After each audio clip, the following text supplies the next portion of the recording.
Kilala din ang Baguio dahil sa makulay na panagbenga o flower festival nito tuwing buwan ng Pebrero. Mula nang gumuho ang Hyatt Hotel noong lindol ng taong 1990 ay wala pang naitatayong 5-star hotel sa syudad. Kung kaya't nangangamba ang ilang mga opisyal dito na baka mahirapan sila sa pag-host ng mga delegado ng APEC Summit sa 2015. 10 syudad sa bansa ang pipiliin para maging venue ng mga pagpupulong sa summit.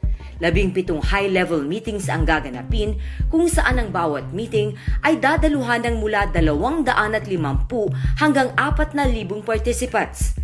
Bawat pagpupulong ay maaring magtagal ng humigit kumulang 3 araw. Ang main event ay ang pagpupulong ng 21 pinuno ng mga bansa na bitbit ang kanilang trade ministers, foreign ministers at finance ministers. Huling ginawa ang APEC Summit sa bansa sa Subic, Zambales noong 1996.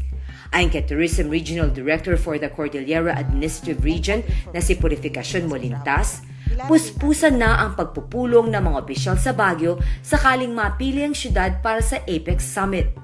We recognize the fact na siguro kung yung mga malalaking meetings, hindi natin kakayanin because we don't have a big international airport that will fly in and out all the prime minister, all the presidents, kasi they are 21.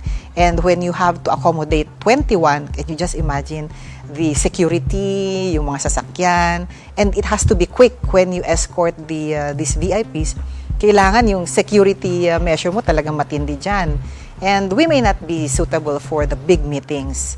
And as I was discussing with our senior officials, baka pati yung mga medium meetings, baka medyo mahirapan tayo, yung mga senior cabinet officials meeting, they would like to fly in and out just like their presidents or their prime minister.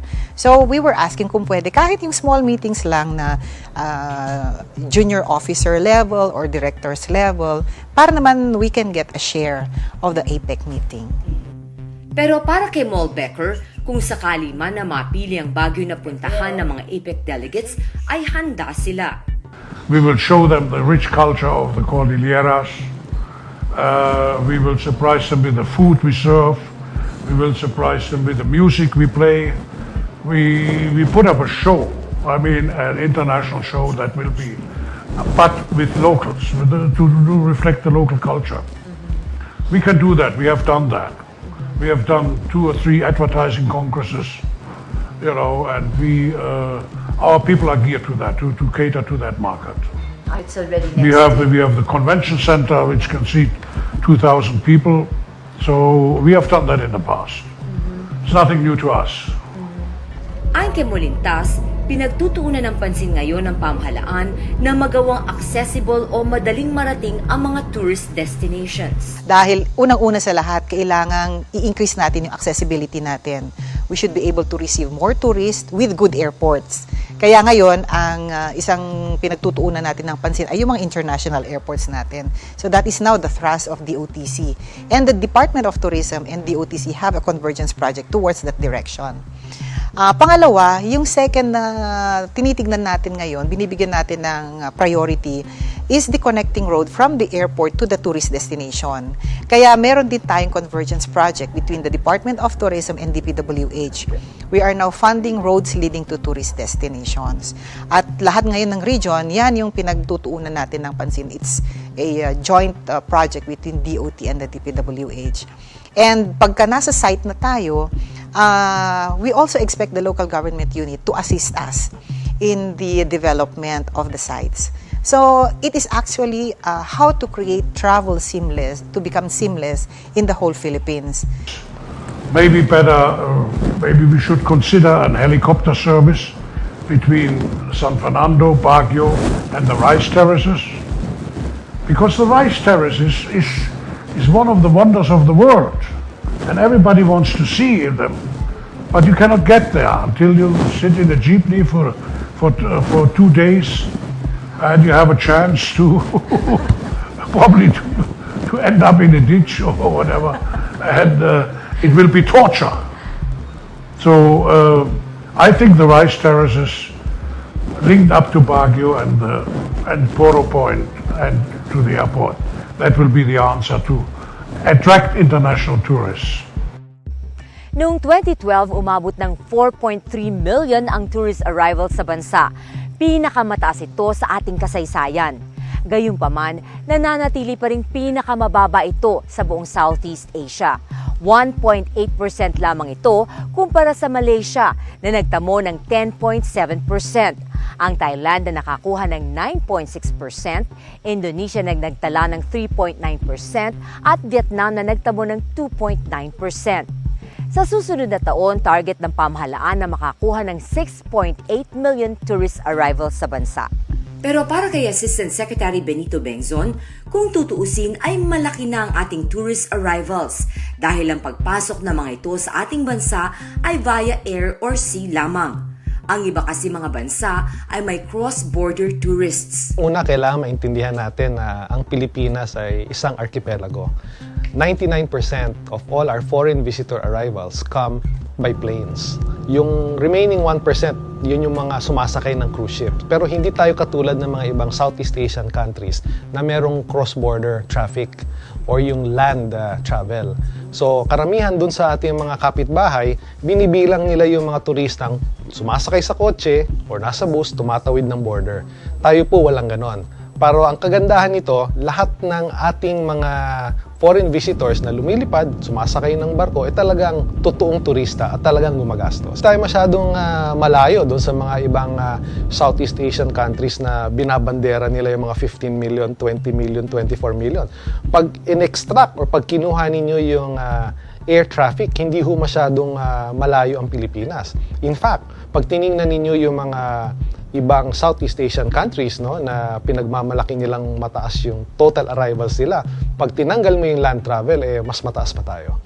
Para sa mga environmentalists, malaking hamon ang pagbalanse sa paglaki ng industriya ng turismo at pagpreserba sa kapaligiran. Ayon kay Architect Sherino Lasco, isang biodiversity advocate sa Baguio, unti-unti nang nawawala ang kagandahan at mayamang kultura nito dahil sa sobrang development ng syudad. Ang urban plan na ginawa daw ni Architect Daniel Burnham para sa Baguio ay para lamang sa populasyon noon na 25,000. Ngayon daw ay halos kalahating milyon na ang mga tao sa Baguio. Sa akin talaga, kailangan ma-define talaga ano yung priority ng planning natin. Are we going to preserve the history of Baguio? Identify yon at wag nang i-touch ng economic growth ng Baguio. And then we build around these historical spots, or remember we have a history of Chinese influence, Japanese, American. I'm wondering how we can probably also incorporate that sa plano po ng Baguio when it's fast disappearing. Yung character po ng Baguio dati nawawala. The environmental issue na remaining greens, nawawala rin. So I'm very concerned about that. Di na daw gaya ng dati ang Baguio kung saan pwedeng mag-relax sa mga parke at amoy na amoy ang pine trees nasaan ka man sa syudad. Meron tayong Burnham, and maalala ko nung bata ko pumupunta kami doon. Ang dali-dali lang to spread out the blanket, mag-picnic kami doon. Wala man lang lalapit sa'yo na magbebenta ng knitted hats or strawberry jams or whatnot. So, you can have an enjoyable moment na walang lalapit sa'yo na magbebenta ng something. Right now, wala na pong ganun. There is always someone who will sell you something, and the peace and quiet na hinahanap natin sa isang park, wala na. If that's just one example, full of cars, full of people roaming around, hindi na po yun conducive, peaceful park that we once knew it to be. Ultimo nga yung soccer field dati. Hindi natin maapakan yun dati, yung Melvin Jones. Because the grass was sacred at that time. No one can even cross and make a shortcut to Session Road. Ngayon, yan na naging shortcut ng lahat ng taong pumupunta sa school, pumupunta sa palengke. And grass can't even grow evenly in the whole field. Kahit sinong would observe what's happening right now. Hindi ba dapat ang park-park? Para kay Cherie, kailangang i-decongest na ang Baguio at dalhin ang turismo sa mga kapitbahay nitong lalawigan. Paniwala ko, it's time. We build other cities around us, and that's the only way to decongest Baguio and bring back Baguio for what it was before.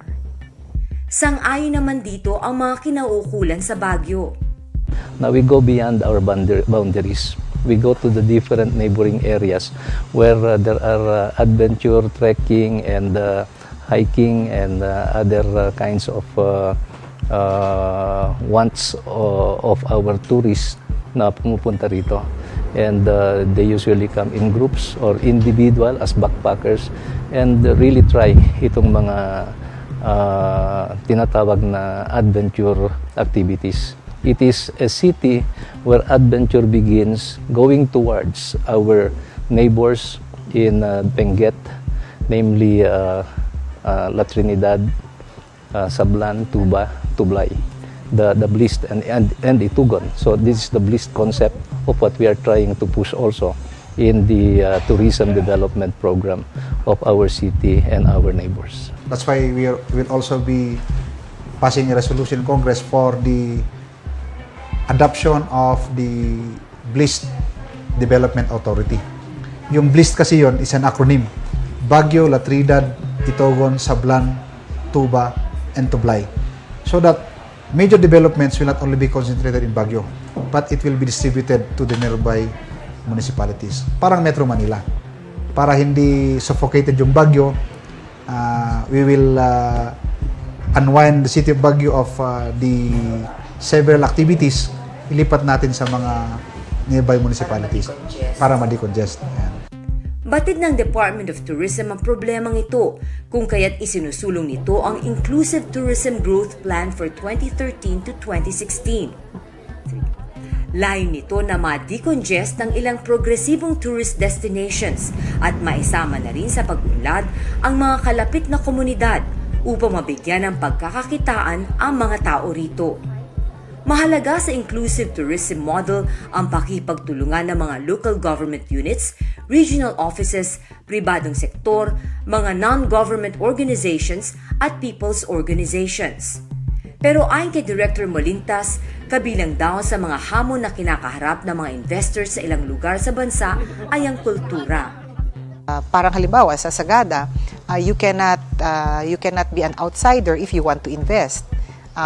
May limitasyon na gano'n dahil nasa kultura nila na if you want to invest, you should be an insider. So, yun ang isang limitasyon. Tigaroon ka. Kung gusto mong magpatayo ng isang negosyo, kailangan tigaroon ka. So, yun din ang isang kagandahan nun at meron ding disadvantage yun. But sa mga areas na gano'n, ang pinopromote natin ay homestay so that we will be able to provide jobs for the local community. At kahit pa paano naman ay may pera na pumapasok din sa rural areas. So, kunyari may gustong malaking business na pumasok doon, hindi talaga pwede? Unless you are married to the family or by affinity, ganon. If you're not a family member, you have to be married in the community. Yun yung isang kalakaran sa Sagada.